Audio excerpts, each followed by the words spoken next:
India, उदय India. उदय India digital में आप सबका स्वागत है। मैं अरुण पंडा, उड़ीसा का वरिष्ठ पत्रकार और कलमिस्ट, आपसे उड़ीसा का प्रेजेंट पॉलिटिकल सिचुएशन के बारे में और राज्य के कुछ खास बातों के बारे में कुछ बोलना चाहता हूं। अभी इलेक्शन होने वाला है 2024 में, ऐसा कहा जाता है, लेकिन उड़ीसा में एक प्रकार का प्रचार हो रहा है कि शेड्यूल्ड के पहले इलेक्शन हो जाएगा। माने 23 के अंत तक उड़ीसा असेंबली का इलेक्शन करने के लिए कुछ नवीन पटनायक के जो उनका जो ग्रुप है वो सोच रहे हैं। इसका कारण है कि नवीन अभी पॉपुलैरिटी के शीर्ष पर है और इस समय वोट हो जाए तो नवीन को फिर से 2/3 बहुमत से बहुत ज्यादा अधिक मत मिलेगा और फिर वो चीफ मिनिस्टर बन के फिर हिस्ट्री ब्रेकर बनेंगे फिर एक बार। लेकिन इससे होने वाला क्या है, क्या होने वाला है, राज्य का फायदा क्या है, क्या हो रहा है, हमें कुछ पता ही नहीं चलता है। पब्लिक तो बिल्कुल अंध है। पब्लिक को कुछ ना सुनाई देता है, ना दिखाई देता है, ना कुछ समझने के लिए तैयार है। 5 रुपया का जो लंच डिनर उनको दे देते हैं, ब्रेकफास्ट दे देते हैं, 1 रुपया में चावल, 2 रुपया में चावल दे देते हैं। बस जो जनरल पब्लिक है, मैंने मेजॉरिटी पब्लिक बेनिफिट के पीछे दौड़ रहा है।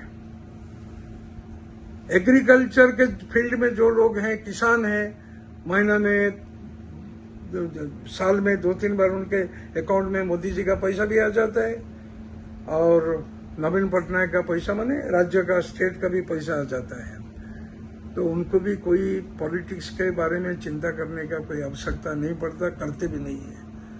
अब जो बुद्धिजीवी इंटेलेक्चुअल रहे उनको तो अच्छा लगता नहीं है, लेकिन वो फ्रंट में आकर के ये जो ट्रेडिशन शुरू हो गया उड़ीसा में, माने जो परंपरा नहीं रहा है कभी उड़ीसा राजनीति में, ये जो शुरू हो गया है, उसका विरोध करने के लिए वो लोग तैयार नहीं है।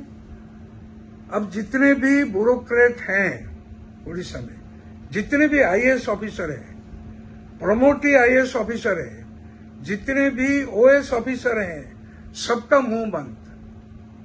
मैं चीफ सेक्रेटरी को पर्सनली जानता हूं, इसके पहले जो चीफ सेक्रेटरी थे उनको भी जानता हूं, उसके पहले सब जितने भी senior most IAS officer Orissa में हैं, कोई खुश नहीं है। काहे के लिए खुश नहीं है? ना एक जूनियर सेक्रेटरी, अभी सेक्रेटरी बना, सेक्रेटरी लेवल का ऑफिसर सबके ऊपर राज करता है।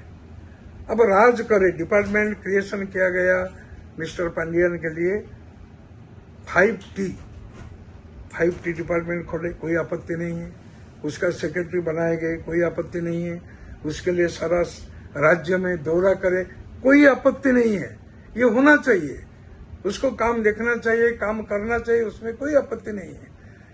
लेकिन हर शहर में जाकर के, हर जिले में जाकर के हेलीकॉप्टर में वहां पब्लिक मीटिंग करना, हजारों के ताकत में लोगों को इकट्ठा करके, बीजेडी के नेता लोग, बीजेडी के कर्मी लोग उनको लाके वहां खड़ा करते हैं, पैसा देके लोगों को लाते हैं और ये भाषण देते हैं नेता जैसे। ये कोई तरीका है कि पॉलिटिकल मीटिंग, एक सेक्रेटरी, एक प्रकार का ये पॉलिटिकल मीटिंग है कि हम ये करना चाहेंगे, ये कर रहे हैं, वो कर रहे हैं।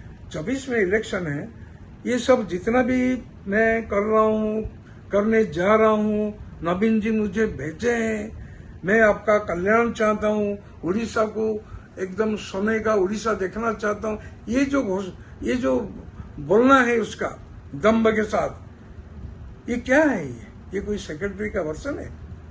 ब्यूरोक्रेट्स पब्लिक सर्वेंट होते हैं, पोलाइटली या जैसे भी हो, वो अपने दिमाग में, खुद का दिमाग में ये रहना चाहिए कि मैं लोगों का सर्वेंट हूँ, I am the public servant, so I should serve the people utmost.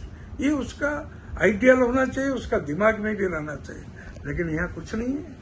ये तो मंत्री, एमएलए, एमपी उनसे ऊपर ये चला गया पांडियान। अच्छा है, लेकिन पांडियान के बारे में एक बात, जबकि गवर्नमेंट ऑफ इंडिया डिपार्टमेंट में डीओ, डिपार्टमेंट ऑफ क्या है वो, डीओपीटी में, डिपार्टमेंट ऑफ पीटी, उसमें अपराजिता सारंगी जो है यहाँ का member of parliament capital Bhubaneswar का, वो चिट्ठी लिखी, ओपनली स्टेटमेंट दिया, प्रेस मीट किया। वो भी खुद आईएएस ऑफिसर, पांडियन से बहुत सीनियर आईएएस ऑफिसर है वो लिखा खुलम खुला कि ये हमारा व्यवस्था में नहीं है, डेमोक्रेटिक सेटअप में एक ब्यूरोक्रेट ऐसा बिहेव नहीं करना चाहिए। उसका कोई रिजल्ट नहीं निकला। बंगाल में जबकि एक चीफ सेक्रेटरी को ममता बनर्जी इतना पावर दे रखा था, तो सेंटर उसका ट्रांसफर किया केंद्र सरकार, लेकिन वो गया नहीं। अभी वही बंगाल में डटा हुआ है। ये भी सेंट्रल गवर्नमेंट का जो कैबिनेट सेक्रेटरी, इनको चिट्ठी लिखे हैं स्टेट चीफ सेक्रेटरी को, कोई रिएक्शन नहीं, कोई एक्शन नहीं। चीफ मिनिस्टर का कोई रिएक्शन नहीं, किसका कोई रिएक्शन नहीं। हमको पहले से पता है कि पांडियान एक काम करने वाला व्यक्ति है। मैं देखा हूं खुद उसको, जानता हूं उसको। ऐसे व्यक्ति के नाते वो बहुत अच्छा है, और जो कमिटमेंट करता है नेक्स्ट डे उसका काम शुरू हो जाता है।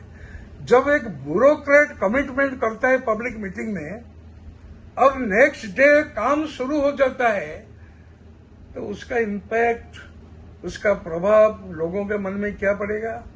अपने नेताओं के बारे में, अपने विधायकों के बारे में, अपने पार्लियामेंट मेंबरों के बारे में, अपने सरपंच के बारे में, जिला परिषद अध्यक्ष के बारे में, ब्लॉक चेयरमैन के बारे में, माने जो पॉलिटिकल लीडर है, पीपुल्स रिप्रेजेंटेटिव है, वो लोग जीरो बन गए।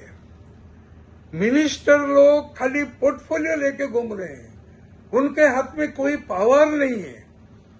जो मर्जी वही ब्यूरोक्रेट, एक दो ब्यूरोक्रेट मिलके करते हैं। उसको हम यहाँ पर पत्रकार लोग थर्ड फ्लोर बोलते हैं। थर्ड मंजिला में सेक्रेटेरिएट में चीफ मिनिस्टर का चैम्बर है, वहां पर 4-5 लोग बैठ के सब डिसीजन लेते हैं।